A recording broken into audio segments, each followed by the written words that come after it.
মই কাইলৈ নেলিলে যাম।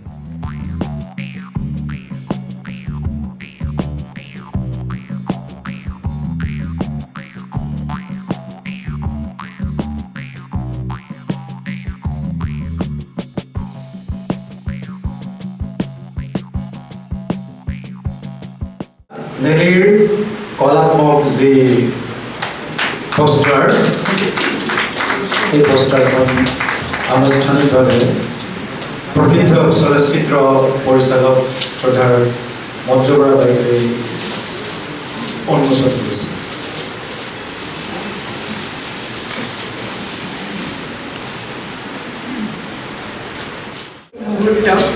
অলপ নাৰ্ভাছ লাগে, বহুত ধৰণৰ অনুভূতি মনলৈ আহে।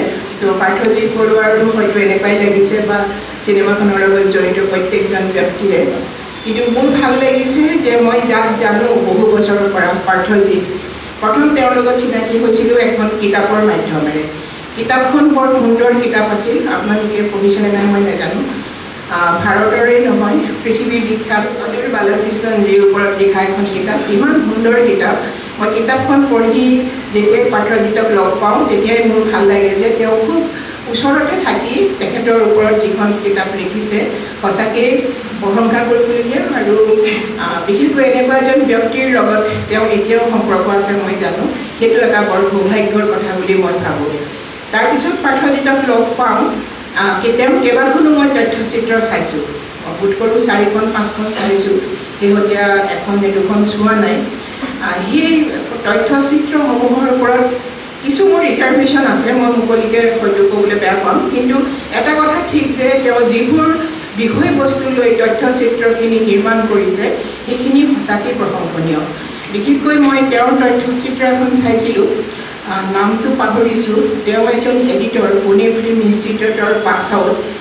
তেওঁ কিন্তু কিবা ঘৰুৱা বিশেষ কি ৰেষ্টুৰেণ্ট, মোৰ নামটোৱেই মনত নাথাকে, বহুত কঠিন নাম। যি নহওক, সেই তথ্যচিত্ৰখনত এজন বিশেষ ব্যক্তি, যিজন এজন এডিটৰ, পুনে ফিল্ম ইনষ্টিটিউটৰ পৰা পাছ আউট হৈ আহি নগাঁৱৰ তেওঁৰ বাসগৃহত কিবা কথাত তেওঁ ঘূৰি যাব নোৱাৰে। তেওঁ আছাম ট্ৰিবিউনৰ এটা মুকুট চন্দ্ৰ ভূঞা ৰাইট, মোৰ এতিয়া মনত পৰিছে, মুকুট চন্দ্ৰ ভূঞা, তেখেতে নিউজ এজেঞ্চি এটা খোলে, বোধ কৰোঁ আছাম ট্ৰিবিউনৰ ডিষ্ট্ৰিবিউশ্যন লয়। আৰু সেই তথ্যচিত্ৰখনৰ যিটো ভিজুৱেল আছিল, যিটো মই মেকিং সম্পৰ্কে নকওঁ, মই কৈছোঁৱেই মোৰ ৰিজাৰ্ভেশ্যন আছে এতিয়াও, কিন্তু ইমান ভাল লাগিছিল যে সেই ছাবজেক্টসমূহ লৈ আচলতে কিছুমান আনচাম হিৰ'জ আমি তথ্যচিত্ৰ বনাবলৈ আগবাঢ়ি নাহোঁ। সেইখন এখন মোৰ মনত থকা তেওঁৰ নিৰ্মাণ কৰা তথ্যচিত্ৰ। তৃতীয়তে ধেমাজিৰ বম ব্লাষ্টলৈ তেওঁ এখন তথ্যচিত্ৰ নিৰ্মাণ কৰিছে, আৰু তেনেকৈ বেলতলাৰ সেই কাহিনীটো। গতিকে ঠিক 4-5খন মই তথ্যচিত্ৰ চাইছোঁ, তেওঁ লিখা পঢ়িছোঁ, লগ পালে ভাল লাগে। কিন্তু যেতিয়া মই এইবাৰ মোৰ চিনেমাখনৰ কামতেই বোধ কৰোঁ নেকি, মই বম্বেত আছিলোঁ, বম্বেৰ এয়াৰপৰ্টত পাৰ্থজিতক লগ পালোঁ। মই চুকুৰ পৰা আহিলা, কৈছে মই মোৰ চিনেমাখনৰ পষ্টৰ কাম কৰি পেলাই বম্বেৰ পৰা আহি আছোঁ। তেতিয়া আমি বহুত কথা পাতিছিলোঁ। তেতিয়া নেলিৰ কথা চিনেমাখনৰ বিষয়ে তেওঁ কৈছিলে, তেওঁ ফেচ কৰা বিভিন্ন মানে কথাবিলাক, যিবোৰ আমাৰ সাধাৰণতে ইণ্ডিপেণ্ডেণ্ট ফিল্ম মেকাৰৰ প্ৰায়ে হয়, পুঁজিৰ অভাৱ, সময়ৰ বা যিকোনো ধৰণৰ কোঅপাৰেশ্যন চবৰে। গতিকে সেই কিছুমান তেওঁৰ কষ্টৰ কথা কৈছিলে। মই কৈছোঁ তুমি প্ৰথম এখন ফিচাৰ ফিল্ম বনাইছা, ইয়াতো আৰম্ভণিহে। আমাৰ ইয়াত ইণ্ডিপেণ্ডেণ্ট ফিল্ম মেকাৰৰ কাৰণে আচলতে সঁচাকৈ মানে খুব ষ্ট্ৰাগল, খুব প্ৰত্যাহ্বানমূলক কাম আমি কৰিব লাগে।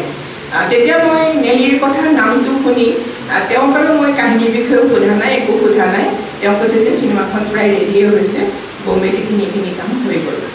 এতিয়া কথা হ'ল, যেতিয়া প্ৰথম এই থিম ছংটো শুনিলোঁ খুব ভাল লাগিলে। It's a beautiful song, lyrics খুব ভাল আৰু গায়কী খুব ভাল।